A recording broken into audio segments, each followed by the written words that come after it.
PATV presents Live from Prairie Lights, featuring the best authors and poets on the scene today. From up-and-coming to well-established writers from across the globe. You'll see them right here on PATV. Hi, everybody, and thank you all for coming to one of the most incredibly cool events we've ever had at Prairie Lights. I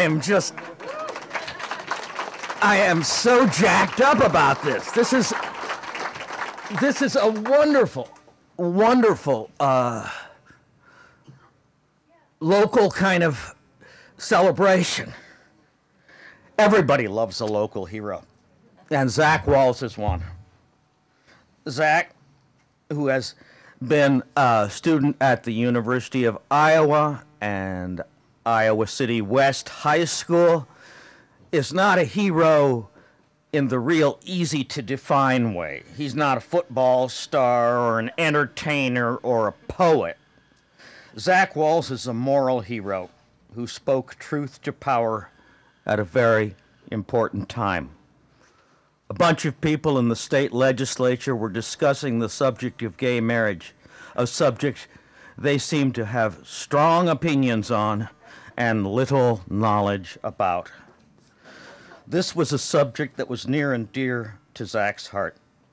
He was raised in a happy household with his sister by two lesbians, Terry Wahls and Jackie Rieger, who took their parenting seriously. He went directly to the House Judiciary Committee and delivered testimony with courage and honesty. It was clear to all who saw and heard him that he had not been traumatized by growing up in a household headed by two loving women. He was, after all, an Eagle Scout, an excellent student, a young man with plans for his future. Enter YouTube. Zach's powerful, undeniably truthful testimony was picked up on YouTube and within a day had gone viral. He had spoken what was in the hearts of millions of Americans, what the Judiciary Committee had not wanted to hear. That is, that a family needs love and encouragement to raise happy, productive children, not two parents with different genders. I've known some people who've come out of those households really in bad shape. Zach's statements have gone viral more than once. Whenever a state legislature tries to enact a homophobic law, you'll see Zach on your computer saying, "No, it is not true." He's been a guest on the Ellen DeGeneres show, who saw immediately the power of the truth simply spoken by an honest young man. And just recently, he appeared on the Dave Letterman show. Zach Wahls, our Zach Wahls. You've got to admit, he makes one hell of an impression. He makes us all look good. He makes us all proud to be Iowans. Now, he's got a book, My Two Moms, Lessons on Love, Strength, and What Makes a Family. Unfortunately, his two moms are in New York now, but we'll have a second event, and believe me, they will be here for that event. Reading this book, you'll find out just how normal Zach's family was. He tells stories that could be told about any family, but he also argues the case, which he knows inside out for single-sex parenting and gay marriage. And he argues it as clearly and as simply and in a way that anybody can understand and realize the truth of. I've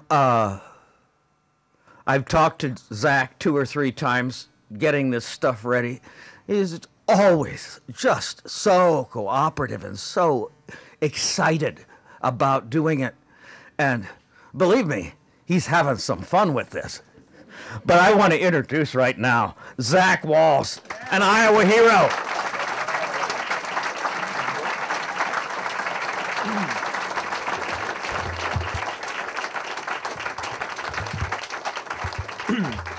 Thank you very much, Paul. It's awesome to be both here in Prairie Lights and be back in Iowa City. The last few weeks have been busy and they've been all over the place, so it's good to be home, however briefly.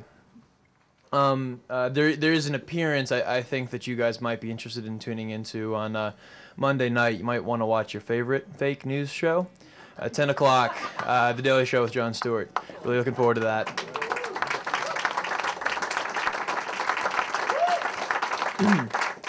And so this afternoon, I'm going to do a brief reading, and then we're going to get into some Q&A. I imagine some folks in the room might have a couple questions about kind of what's been going on for the last year and about the book and kind of everything. So I want to make sure that we have a lot of time to do that. So without further ado, I'm going to go ahead and get started.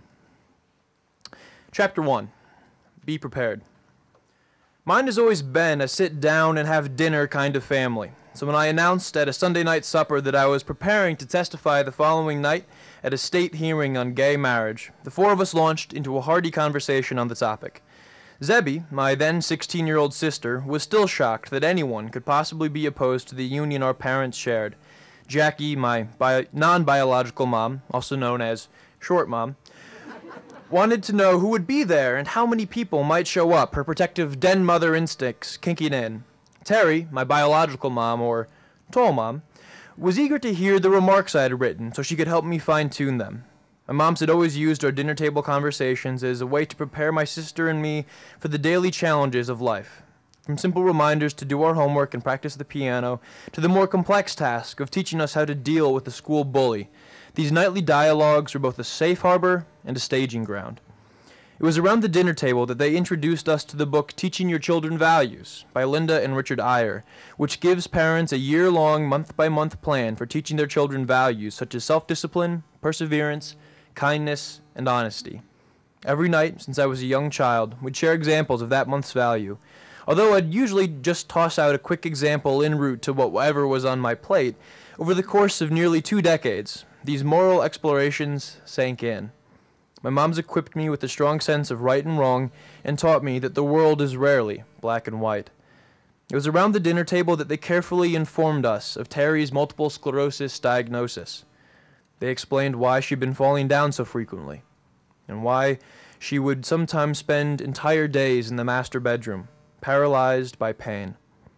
They walked my sister and me through what this development would mean for our family's future. They described the differences we might start to see as her MS progressed, and they delicately revealed that there was no cure. It was around the dinner table that they prepared me for my Eagle Scout Board of Review, the final step a young man takes on his way to the highest honor the Boy Scouts of America has to offer. Jackie asked me questions about the history of Scouts and what the symbolism of the badges, patches, and ranks were. Terry tested my knowledge of the Scout motto, law, oath, and slogan. I could rattle off these precepts forward, backward, while patting my head and rubbing my stomach. In fact, just to step back very quickly, the book is structured around the Boy Scout law, the 12 tenets that define that law. The first chapter, Be Prepared, is the Scout motto, and the last chapter, Do What Could Turn Daily, is the Scout slogan. So the Scouts have been an important part of my life. And so it was appropriate that, once again, we found ourselves sitting around the dinner table, discussing the testimony I'd be delivering the following evening to defend marriage equality before the Iowa legislature. As excited and intrigued as we all were, none of us could have predicted what would happen next. "Wait a minute," Jackie said. "The hearing's tomorrow? And you started writing your testimony yesterday?" "Yeah," I replied in a long drawl, my trademarked "I'm not as ready as I should be" smile plastered across my face. "So much for being prepared," she said with a laugh. She didn't know the half of it. I'd only found out about the hearing 4 days before it was slated to take place. I actually wound up scrapping the version I presented to my family that night almost completely, and worked into the wee hours of the morning preparing a new draft. Over the course of about 10 hours, I had gone through 4 vastly different takes, each one focused on an entirely separate part of the same-sex marriage debate, before settling on the aspect that I knew best, my family. Satisfied, I printed the final draft and called it a night. The following morning, as I stood in the mirror and pulled my tie snug, the motto of the Boy Scouts ricocheted through my mind: be prepared, be prepared, be prepared, as though, for some reason, I wasn't. Even though I had worked hard to pull my testimony together at a moment's notice, in some ways, it seemed like my whole life had been lived in preparation for the day's events. Glancing back in the mirror, I double-checked my suit. I wouldn't have time to come back to my apartment before leaving for Des Moines after the day's classes. I knew the people I'd face at the hearing, particularly those on the other side, would be judging more than my words. They'd be looking at every square inch of my appearance and examining every aspect of my demeanor, hoping to spot a stray sign that my parents hadn't raised me right, as though their lesbian parenting would manifest itself as some sort of telltale physical defect. The kids of heterosexual parents at the hearing would not endure such scrutiny, not even close. It was on that last night of January 2011 that I clammed into my well-worn Pontiac Grand Am and drove off to Des Moines, utterly unaware of the journey that lay ahead. I plugged in my iPod and queued up Kanye West's latest album. On my speech and debate team in high school, I discovered that the best way to know if you had something down is to try to recite it while listening to music. And that's how I practiced my speech as I made my way to Iowa's capital, mumbling the words that were, unbeknownst to me, about to change the course of my life. I pulled off I-235 west onto East 15th Street in Des Moines. In the gray distance, through the snowflakes, I could see the gold dome perched atop the Iowa Capitol, glowing with the pale shine against the dark night sky. I found a parking spot and made my way toward what I knew would soon become a rhetorical firefight, but I was largely unperturbed. As a state champion high school debater, it is a rare instance when I take an argument personally. As the son of a married lesbian couple, I developed thick skin and quick reflexes. I was ready to defend my moms.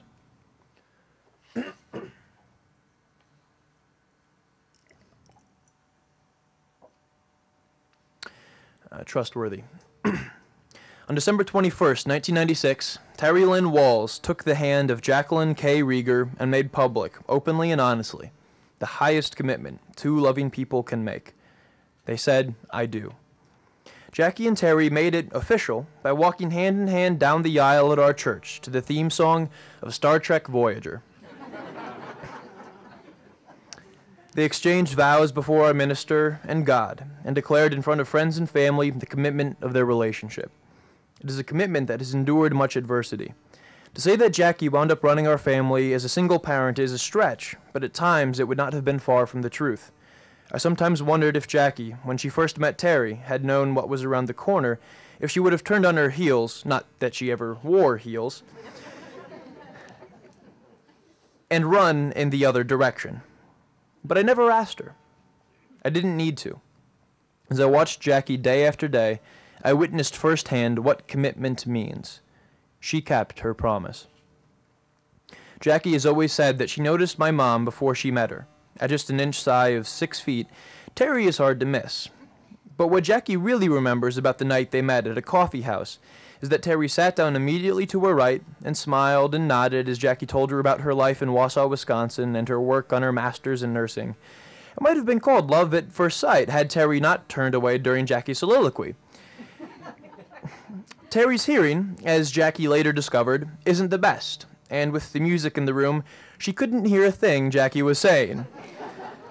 So, after attempting to listen for a while, my mom eventually decided it was probably best to just turn around and enjoy the music. I'm not sure where I get my skills with the ladies, but they sure aren't from her. Still, before Terry left that night, Jackie had taken my mom's telephone number. A few years later, when Jackie was assigned to find lesbians to participate in a breast cancer screening study, Nurse Jackie decided she'd call Dr. Wahls, the lesbian physician, in Marshfield, Wisconsin, to see if she knew anyone who might take part. It was during a follow-up conversation that the newly single Terry suggested an afternoon at Discovery Zone with her 2 kids, a non-date. Terry had just gone through a bad breakup, the result of the fertility, drug-fueled roller coaster of mental states she rode while trying to get pregnant with my sister, Zebby, and arrived at the conclusion that she was probably going to raise her 2 children as a single mom. Jackie knew something about bad breakups. She told Terry that a woman she had been with for 5 years had broken her heart.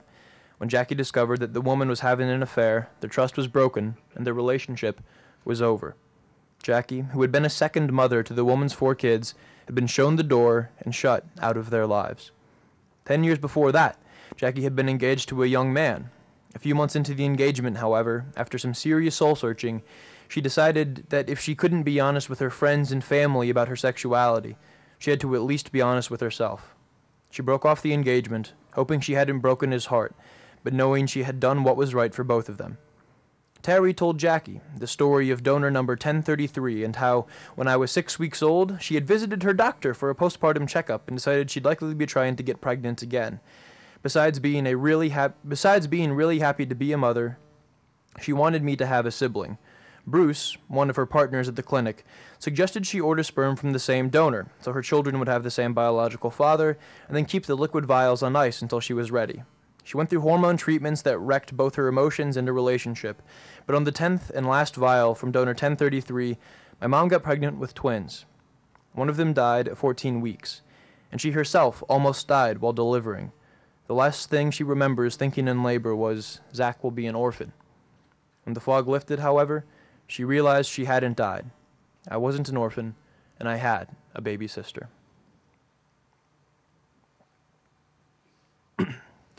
When I was young, we would visit Grandma Lois's house in northeastern Iowa. Terry's mom had always had quite a collection of board games for us to play. As soon as we'd get to her house, I'd give her a kiss and then head right to her hallway closet to dig through the assortment of colorful boxes stacked in it. There were, of course, the usual suspects, like Monopoly, Scrabble, and Chinese checkers, but there was also my personal favorite, Life. I think Life was Grandma's favorite too, as she played it with Zebby and me almost every time we visited. The game reproduces a person's travels through life, from college to retirement, with jobs, marriage, and maybe even children along the way. I think one of the reasons I liked the game of life so much was that in it you get to grow up, and when I was a kid, I always wanted to grow up. In addition, there are 3 things that separate the game of life from other board games. First, the board has small mountains, buildings, and other 3-dimensional objects.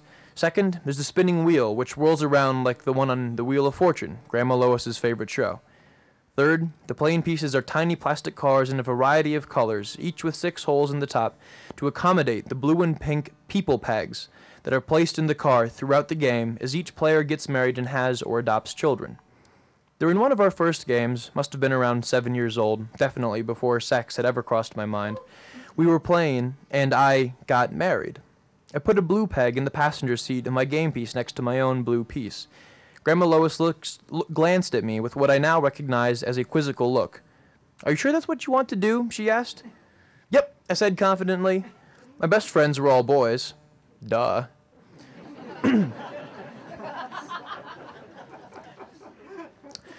"Well," she said, taking a thoughtful pause, "I guess there isn't any rule against it."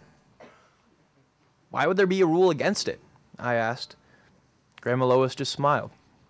Though I didn't always pick a blue peg, and Zebby didn't always pick a pink peg, Grandma Lois always happily rode through life with the blue peg at her side and fond memories of her deceased husband, John, in her heart. In the game of life, she could pick whomever she wanted to ride next to her. It was fairly late one night when my moms got back from their latest visit to Ohio, and they were upset. Definitely not themselves. Terry's limp was more noticeable, distinctly worse after a long day of travel, her face somber, grave, almost. The trips to Ohio had become a regular occurrence, though their purpose remained unclear to Zebby and me. I joked with Nick that they were probably corporate spies because, let's be honest, it's genius. Who's going to expect 40-year-old lesbian spies?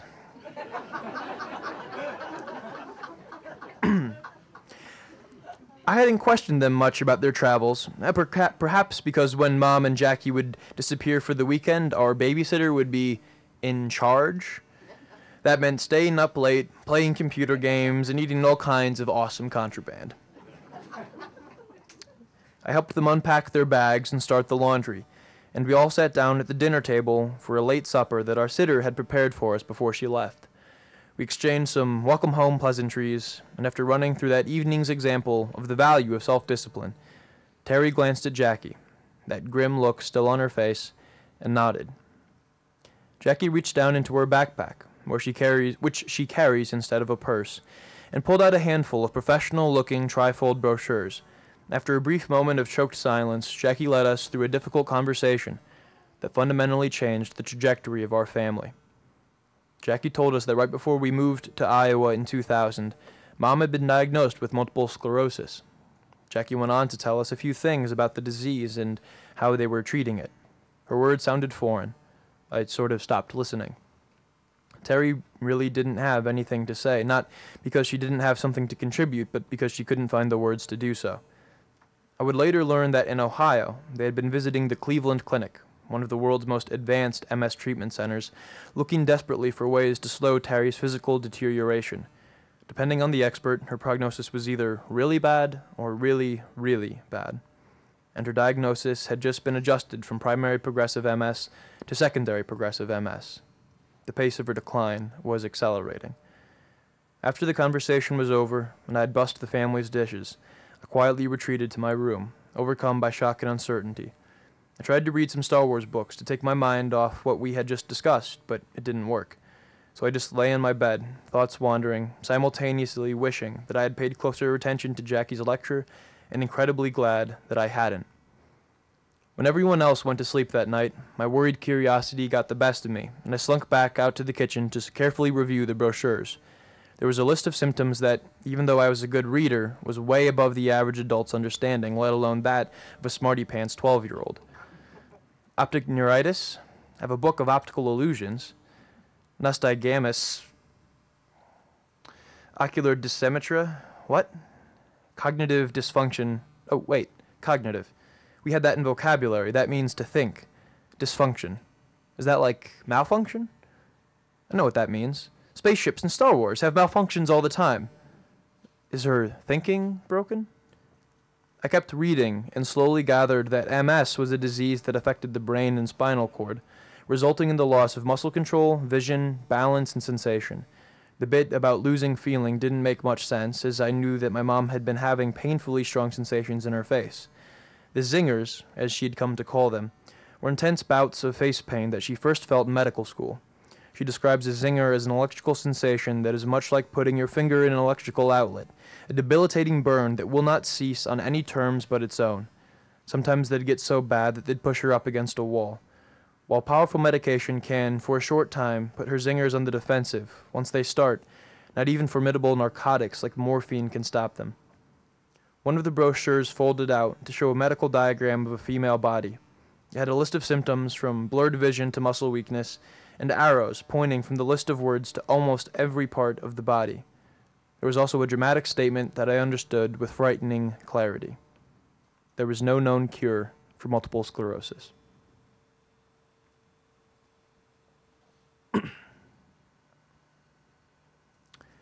Here's the thing. I could walk you through all the explanations about why same-sex marriage should be legal and go through due process and be equal protection under the law and the First and 14th Amendments. I could review the scientific literature explaining that homosexuality is not a choice, that it is not a psychological disorder, that it has zero effect on a person's capacity to rear children, and on and on. I could sit down with you and go tit for tat until both our throats are sore. At the end of the day, however, a person can't be reasoned out of something he or she wasn't reasoned into. So I'll simply observe that ultimately, this is a conversation about marriage. And marriage is about two things: love and commitment. There is something fundamentally human, neither gay nor straight, but the universal desire to both love and be loved. Even before my moms were actually married, they were in love. Even before they actually had all of the legal rights, privileges, and protections and responsibilities inherent in civil marriage, they were committed. Love is responsibility. Love is respect. Love is courage, kindness, faith, discipline, and honesty. Love, I once read, is giving somebody the power to destroy you and trusting them not to. Love is the sum total of the values I learned from my two moms. I was 16 years old when I watched Jackie hold Terry in her arms, Terry whimpering from the uncontrollable pain of MS, and Jackie sobbing because there was nothing she could do. I realized then, as I stood in the doorway, a helpless observer, that it is the people who try to break love down and compartmentalize it and rationalize it, who think that straight love is different from gay love, is different from interracial love. It is the people who think that love can be understood, who are least capable of doing so. Kurt Vonnegut, my favorite author, once wrote, "There's only one rule that I know of, babies. God damn it, you've got to be kind." He passed in 2007, but his words survive, and I think there's something to that rule. It's a sentiment found in religious texts of all kinds and the root of many philosophical schools of thought. To be kind is to demonstrate respect. It's to engage with a fellow human being and with your actions show that person that you believe he or she is as valuable as you are. I wish there was more kindness on both sides of the marriage equality debate. All too often, gay people are demonized and treated poorly by people opposed to their lifestyle choice. And all too often, opponents of same-sex marriage are dismissed as ignorant or bigoted or hateful. The truth is, it's just not that simple. On my way to a recent event in Los Angeles, I found myself explaining why I was in LA to the driver. He was a well-built, 42-year-old Brazilian man with salt and pepper hair who moved to the United States when he was 21 to pursue his dream of becoming a U.S. fighter pilot. Unable to get a green card, he went to flight school for non-military pilots, and now spends his days flying private jets and running his own personal chauffeur service. He was frank in the way he talked about his views on gay marriage and homosexuality. Growing up in strictly Catholic Brazil, the very notion of gay marriage did not even exist, and needless to say, the concept was not up for debate. He listened carefully and intently as I explained what brought me to LA, a description that called for an explanation of my family structure. He nodded along and then said, "You see, seeing two mans together, it's very aggressive to me. Two womans, not as much, but still a little. They don't match in my mind." As we talked calmly and civilly, it became clear that despite his discomfort with homosexuality, he was not willing to go so far as to inflict his views and beliefs on his fellow human beings if he could not see any danger or harm posed by families like mine. He had listened to the arguments and was still not convinced that homosexuality was right, per se, but nor could he believe that despite his feelings that, quote, they do not match, gay men and women should be deprived of their rights. He would respect them. And to be honest, that's all I ask. Winston Churchill once said, "Courage is what it takes to stand up and speak. Courage is also what it takes to sit down and listen." I find this wisdom to be particularly powerful given my sudden involvement in this movement, and I remember it as a reminder to close my mouth and open my ears when appropriate. This country has had great debates in the past about the original revolution, slavery, the Great Depression, women's rights, Jim Crow laws, the Cold War, and we got through them all because enough people respected one another and were willing to sit down and talk it through. But these debates didn't happen in Washington, D.C. or the mass media. Though the media may have covered these debates, they didn't take place in the newspapers or over the radio or on nightly television broadcasts. These debates were composed of cogent conversations between and among friends and families, neighbors and parishioners, co-workers and teammates, drivers and passengers. Simple as they may be, these conversations moved this country forward.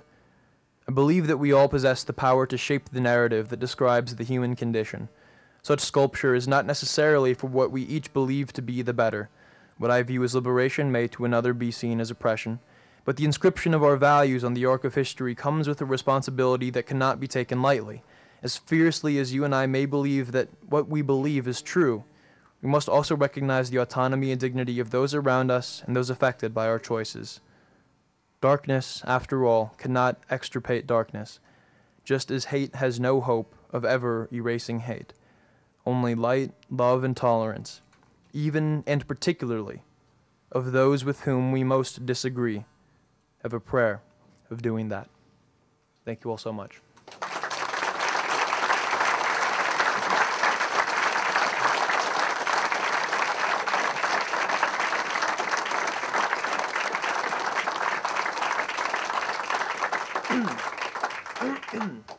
Looks like we've got about 25, 30 minutes for Q&A. All right. So I know your story about the person from Louisiana, I think, who was joining the military and was worried and had emailed you. But I'm wondering, what's the most, or one of the most surprising, at least people who at least didn't strongly disagree, that you were surprised were willing to listen and hear what you said? So the story that he's referencing is that of a Facebook message I received from a young man who was in the military about to ship out to Afghanistan, and he wrote in that message that he had been opposed to same-sex marriage, and at this point, Don't Ask, Don't Tell had just been repealed, and seeing my testimony had both changed his mind on marriage equality and calmed his fears about serving with openly gay servicemen.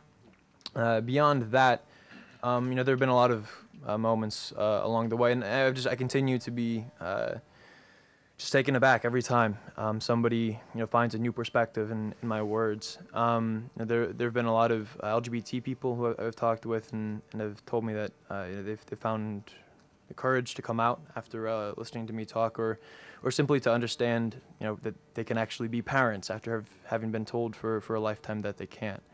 And so, in this case, I would have to say probably the biggest surprises have been from people within the community who have found something worth hearing, in the words of a kid of an LGBT couple, even though I'm not LGBT identified myself.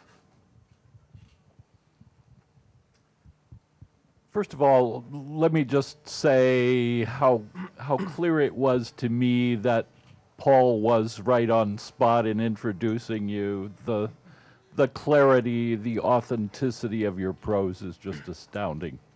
Thank you very much.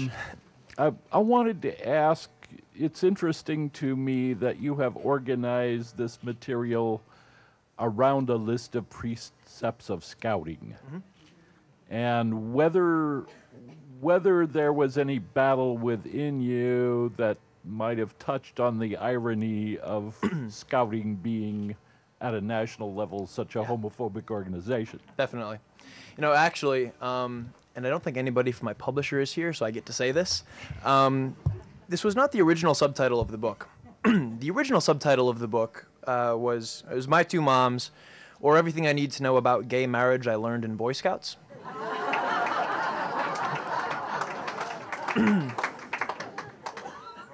Can't tell anybody that, obviously.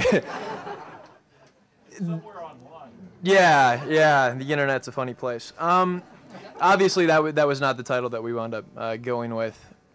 Something about litigation, I'm not sure. But the reason I chose to organize the book, directly around the tenets of scouting were because when I looked back to reflect on my own life, there were really two major components that comprised my childhood and adolescence, and those were my time at home and my time in the Scouts.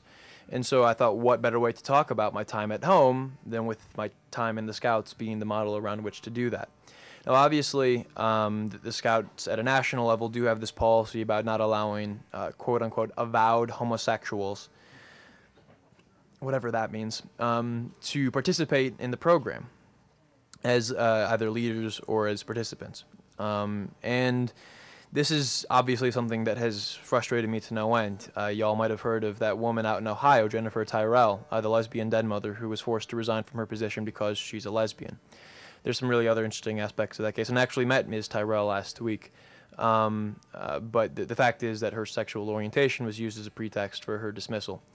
And so this was definitely an internal struggle that I had both while I was in the Scouts and today, as I was kind of reflecting on my time.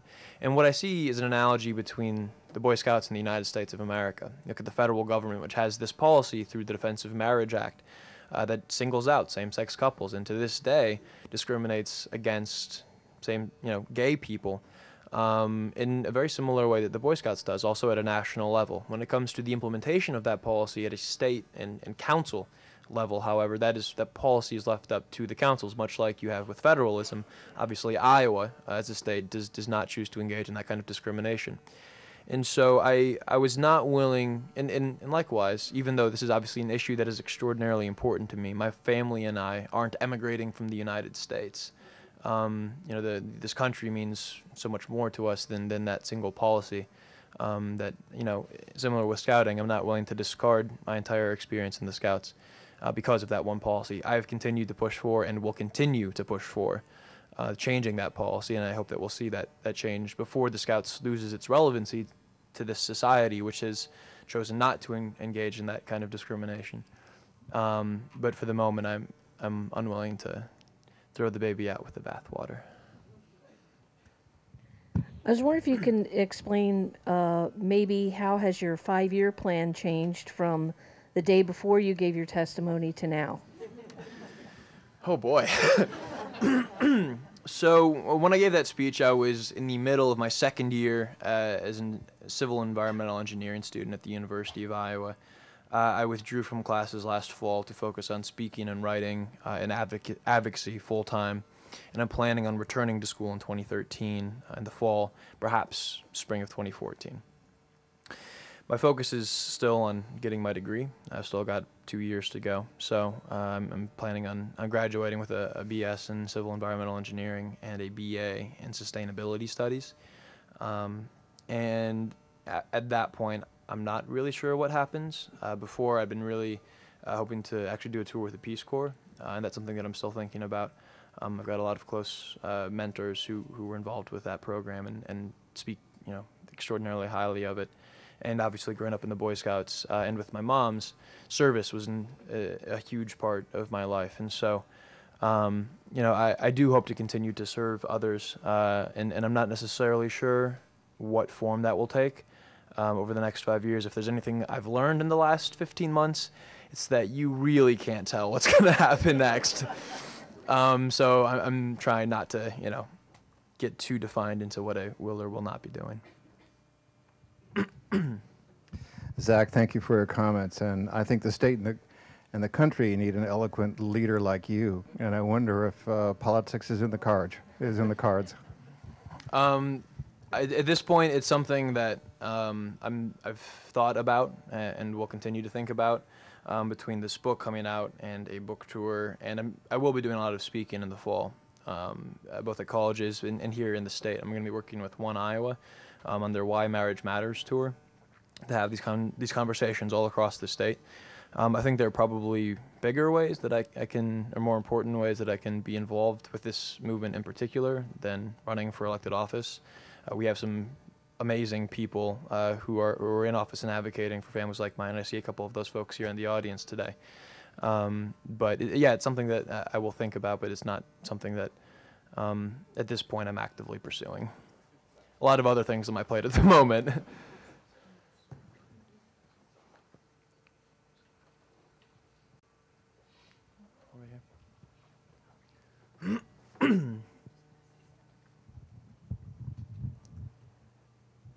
In reading about your journey with respect to this issue, I'm wondering if you've thought about or been influenced at all by the musical La Cage aux Folles.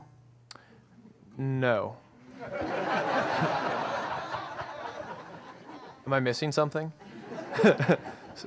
Sorry, I'm not familiar. Oh, God, I saw that movie a long time ago.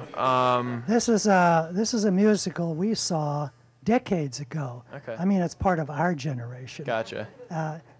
Not yours, apparently. Yeah. And see, I can't. And this was a case of not two moms, but two fathers. Mm-hmm. And it was very popular at the time, and a really cool musical. Interesting. I know my mom's just saw Priscilla in New York. Which, any fans in the room? Okay, cool. And they loved it. I haven't seen that one either, but they said it was pretty sweet. Yeah. See, I mean, I'm 20 years old. I can't remember a time when Ellen DeGeneres wasn't out,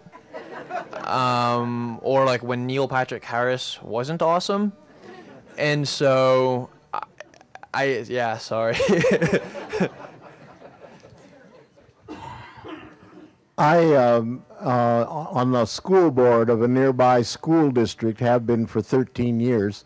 Of course, a very big issue that's very much in the news is the issue of bullying. Yeah. And of course, several young people have taken their lives in the state of Iowa that are claimed that they were gay and as a result of the bullying did take their own lives. You mentioned that with your parents in the opening statements that sometimes it was a platform around your dinner table to deal with issues of bullying. How did you handle comments that may have been made to you in school, and how do you think schools could better counter the bullying that goes on in various capacities in schools? Yeah, so to answer the first question, there were definitely a lot of, in those last 3 years of elementary school, when we moved here when I was this summer going into the 4th grade, and 4th, 5th, and 6th grade were definitely hard years in that respect. There were two things that my parents were, helped me understand. The first was, that they weren't concerned when they found out that was happening with, going in and punishing the bullies. Their primary concern was in making sure that I could stand up for myself and that I could stand my ground without having to resort to physical violence. And so that was their primary concern. And that was their first solution. That wasn't my first solution. My mom, Terry, was a black belt in college and was at one point the 3rd best woman's free fighter in the welterweight class. And so I thought, Mom, you should just go to school and beat these kids up. That would solve this problem. She didn't agree. And she wound up being right, as mothers have a habit of sometimes doing. And so, there's this episode that we write, that I write about in the book, of the 4 of us sitting around the dinner table and practicing this technique called fogging. And essentially, this is like linguistic judo, using the weight, rhetorical weight of the bully against himself or herself, and just kind of throwing it back onto the bully and kind of redirecting the attention back from me, the kid who's being picked on, back onto the bully who's doing the aggravation. There are a couple other things that are all in there, and so that was definitely an important part, was making sure that I could stand up for myself and knowing that I had a choice in the situation. And just to be quite frank, that was the single most disappointing part of the situation 2 weeks ago with to the day of Kenneth Washington's suicide. We forget that we have a choice. Always. And it's important, I think, as people who are no longer in that position, that all of us be a part of reminding our young people that you have a choice and that it does get better as you get older. Even though we've heard that testament so much over the last year and a half, it bears repeating. And then as to the second part of your question as to what can school districts do, having teachers in the classroom who will not tolerate bullying, particularly on the basis of sexual orientation, is the single most important thing you could do. When I got to high school at West, I had a science teacher. I'm not sure if she's in here. She knows who she is, if she is. Who sat me down one day and explained, no, you're going to be fine. You're safe here. There are teachers who have your back. And that was one of the single most important things that hearing as a freshman, enabled me to write a column in my high school newspaper where I essentially came out to my school.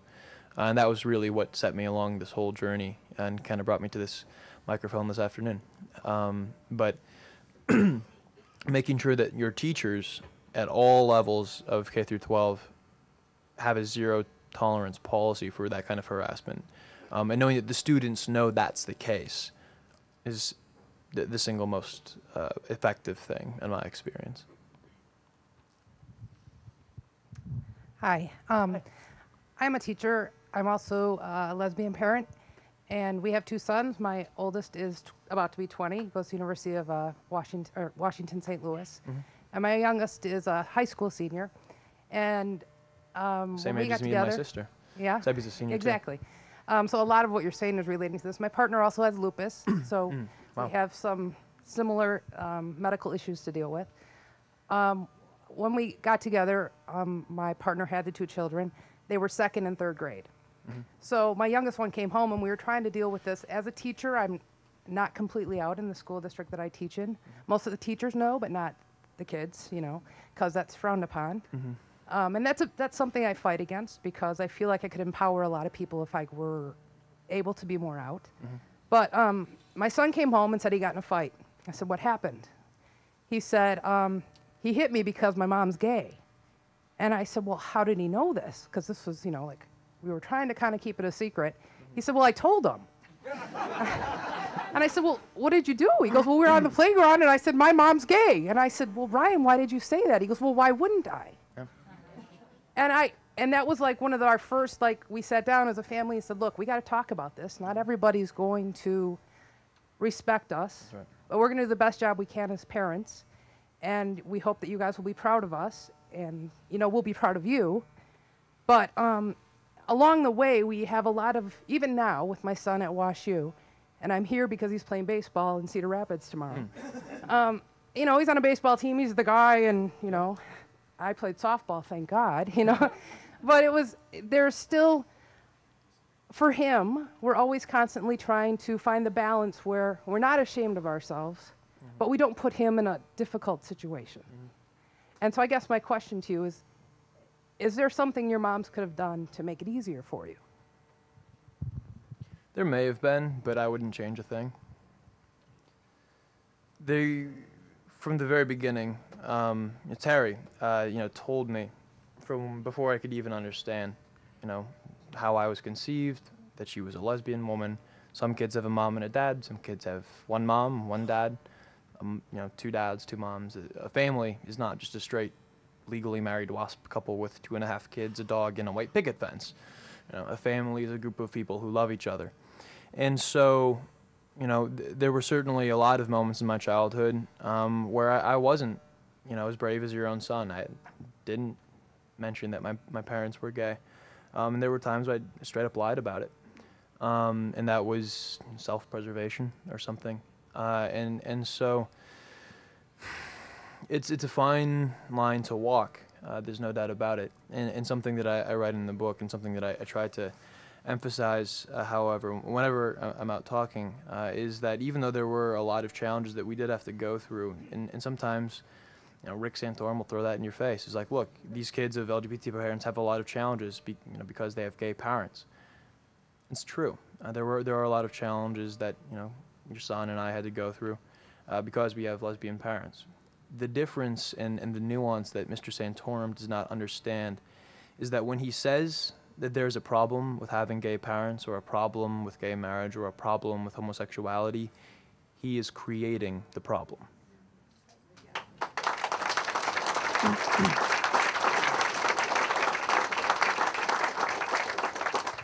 The hardships that we have to endure are not because of you, it's because of the perception of our parents. It's not your fault, that's their fault. How's your sister handling your notoriety? Yeah. You know, she's fighting tooth and nail to make sure that I visit every time I come home. We saw the Hunger Games actually last time I was here, which was fun. You know, and that's really the biggest difference, I think, for her and for me in terms of our family life, is that I just don't get to see her and my mom's as frequently. And that's hard. We're very, very close. And absence has made the heart grow fonder even. So there have been some other small things. You know, there are a lot of really mean people on the internet. But nothing that none of us, you know, can't handle. Nothing that we can handle it, is what I'm trying to say. So, you know, so we're doing all right. And she's doing well. She's about to graduate. She's a few weeks away from being a graduate of West High School, and I believe she's going. We all believe that she's going to be going to school at the University of Iowa, though she's currently in New York for her first time, and she's very taken. So, we'll see.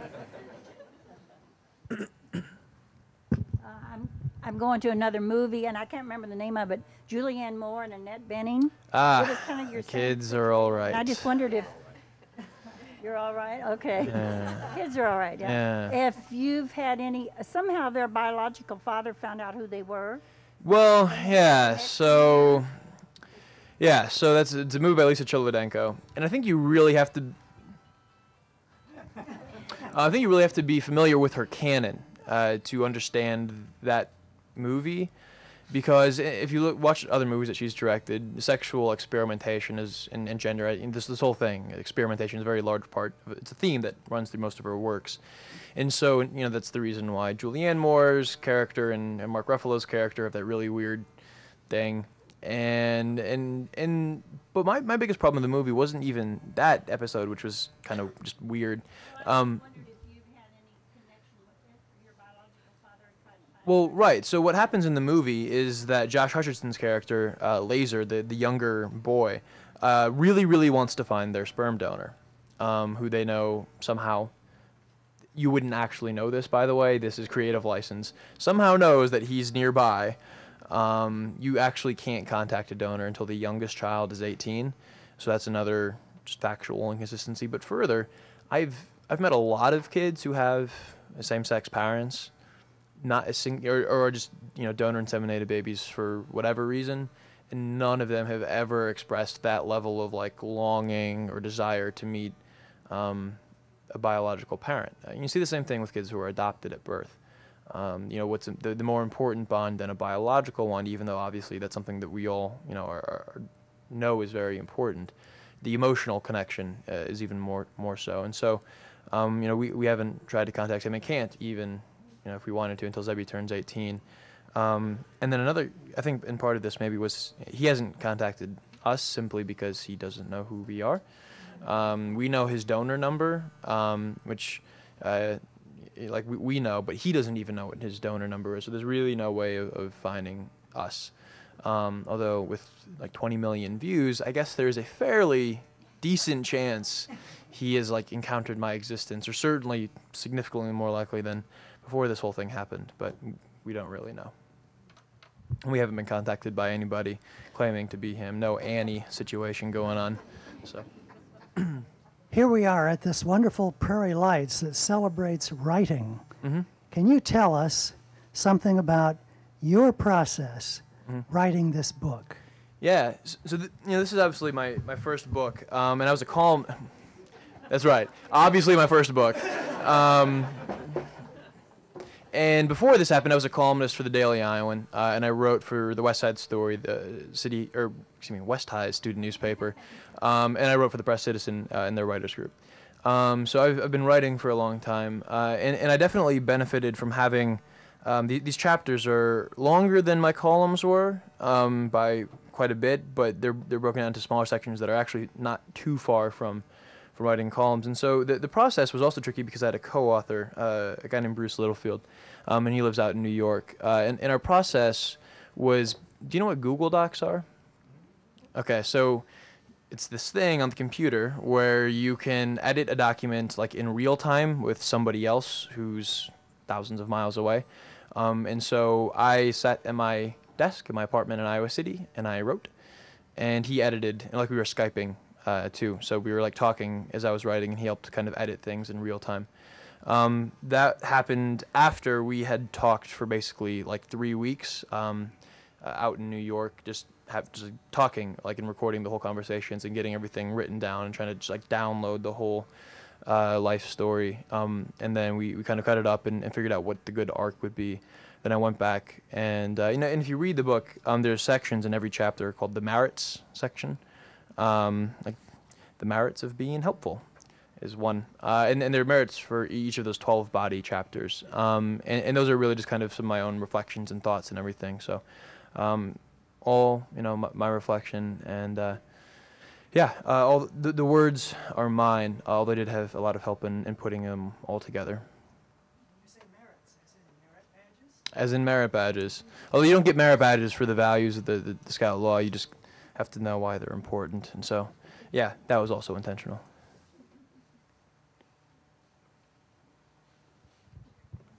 Did you have a publisher before you started, or was that? No. So the way this all happened, I guess I can walk you through that week maybe. So the hearing was on a Monday night, Monday, January 31st. Wednesday morning, like a day and a half later, it's a snow day. You guys might remember this huge snowstorm that came through. Classes were canceled. Thank God. Because I woke up that morning at 6:30 to see if it was a snow day, and it was. I went right back to bed. Woke back up at like 10:30, and it's like, just taking my time. It's a snow day. I'm not in any rush. I had like a dozen missed calls from a number I don't know on my phone. Oh, they must just have the wrong number. Turns out that was actually CBS. And I opened up, but I didn't know this at the time. So I opened up my laptop, and 300 emails sitting in my inbox and 150 notifications on Facebook. Like, oh, all right. This video is kind of, oh boy. and that was when kind of that whole day was the single most stressful snow day of my life. And by Friday of that week, the video had about 1 million hits. I had been just over 1 million. I'd been interviewed live on national television from my mom's living room. And we had been approached by actually 2 literary agents who wanted to represent me on a book. I wound up going with an incredible woman named J.L. Sturmer from New York. And she found Bruce, put the proposal together, got it sold to Penguin, Gotham Books. Over there, and holy cow, this is real. It's hard sometimes. The whole thing is still a little crazy. Hey, I just Hey. Hi, Bud. I just wanted to make a comment and not to ask a question, but before this other woman commented about Zebby, I wanted to tell you that being, her teacher at Sunday school, I was kind of concerned last year when everything exploded. I was too. And I know, and I didn't want Zebby to kind of go inside of herself when we would talk in class when it came up a couple times about how's your brother and wow, that's freaky and all that stuff. And I just want you to know she's solid. No, yeah, she's awesome. No, and your family did a really nice job with her whole thing on that because she's just, she's just fine with it and she knows she's a rockin' sweet girl and sure. it's really For sure. kind of cool to see, Yeah. her blossom as you're blossoming and it's all good. It's really Agreed. nice. Agreed. Nice work with your family there. Thank you very much. Yeah, she likes to say that when the first time she saw the video, actually her first thought was, "Oh my God, that was awesome," and then her second thought was, "Oh my God, I hope nobody expects me to do that." Luckily, that hasn't been the case so far. Zach, do you have any impression of the condition you left the House committee in after your presentation? Yeah. Wow. So there's a line in my testimony. So if I was your son, Mr. Chairman, I believe it'd make you very proud. I think probably one of the more memorable lines of that speech. The next morning, the chairman of the Iowa House Judiciary Committee that I addressed when I said that got down into the well of the Iowa House and delivered the following. His name's Richard Anderson, and delivered the following remark. You see, what makes heterosexual couples special, the reason you have to vote for this bill, is that heterosexual couples can procreate accidentally. No, laughter is the correct response. Accidental procreation.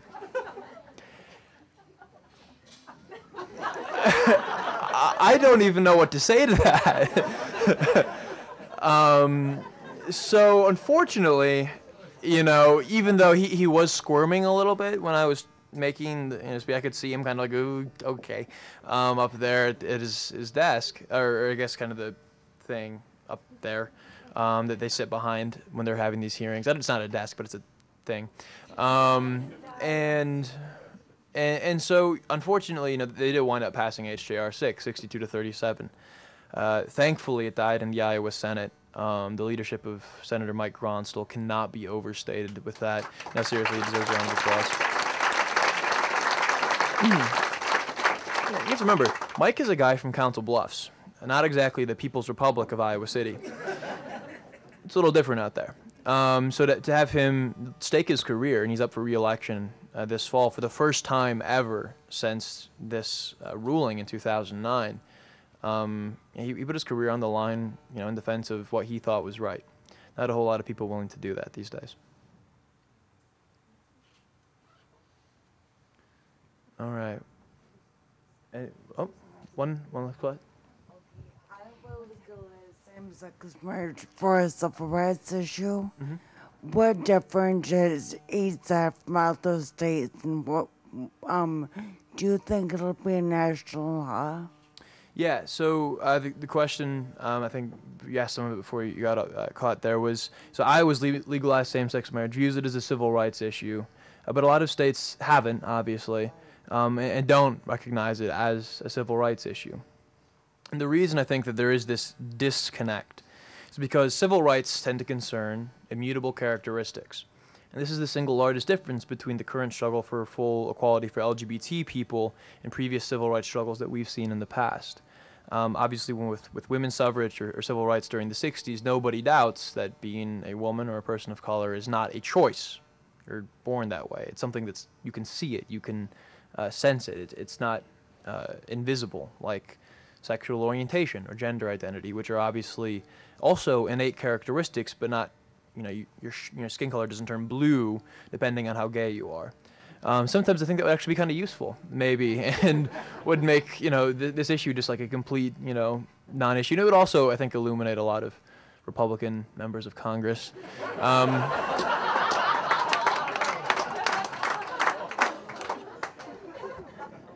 But that's the reason, too, I think, that this story, my story in particular, and straight allies categorically are so important in the struggle for LGBT rights, because by standing up and saying, no, I just, to these people who are opposed, now, like, look, I can choose to support same-sex marriage and full LGBT equality, and we have to remember, too, that marriage is not the only issue for LGBT rights. I can choose to support these causes without choosing to be gay. Obviously, that is not, it's a non sequitur. I think we all, probably everybody in this room knows that that's the case. But there are a lot of people who are fixated on this notion of choice. Whenever I hear that, I get kind of frustrated, because attraction for anybody is never a choice. If attraction was a choice, the divorce rate would not be approaching 50% in this country. People could simply choose to be attracted to their spouses. And Newt Gingrich would still be on wife number 1.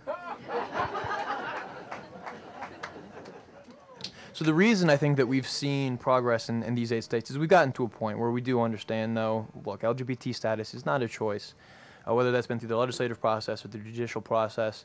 And slowly but surely, we will get to a place nationally where that is the case as well. People, I think, sometimes don't understand the importance of the Obama administration declaring the Defense of Marriage Act to be unconstitutional. If you repealed the Defense of Marriage Act, you've effectively legalized same-sex marriage at a national level. Because what will happen then is that a state like South Carolina even would recognize my mom's marriage. And so a couple in South Carolina could, say, come very briefly to Iowa, get married, and then be married in South Carolina, even if they do not recognize same-sex marriage. And this is what the Defense of Marriage Act does, right? Everybody in the room familiar with DOMA? Okay. So as soon as DOMA has been repealed, we've taken a huge step forward. So Zach, thanks for coming back to your hometown to speak with us. Yeah, obviously, you've got your first book now at 20 years old, so I'm sure the experiences you've encountered since that time frame have probably given you some maybe thoughts about a follow-on book. Any comments there? Or?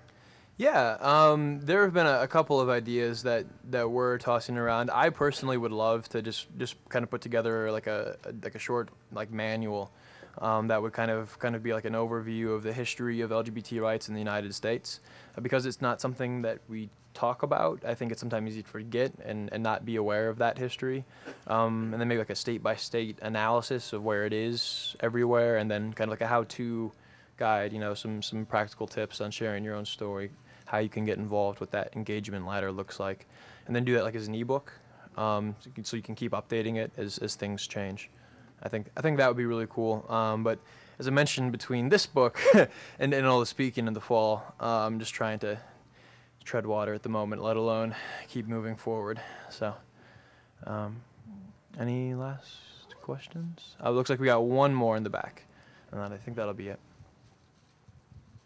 I think I heard on NPR that there's one justice, Iowa Supreme Court justice left, who passed the 3 years ago. Not left, but up for a retention vote in the fall, yes. Right? And is Vanderplat's going to mount another campaign? Yeah, I wish I knew. We don't. Nobody does. The tricky thing now, from his point of view, is that the other justice on the ballot is a new one. I'm not entirely sure how they choose who does or doesn't go on. It's really confusing, but I think it's like about the actual position itself. It's complicated. But now they can't just say, vote the justices out, because this justice hasn't ruled in favor. Now, there's no doubt in my mind that if it came back up before the Supreme Court, they would rule that way again, even though they've reappointed these 3 new justices. But we don't know what's going to happen. What we do know is that a majority of Iowans, 56%, oppose a constitutional amendment to reverse that Supreme Court decision, and that is a fact in which I take enormous pleasure and great pride. For sure. Thank you very much, everybody. I really appreciate it.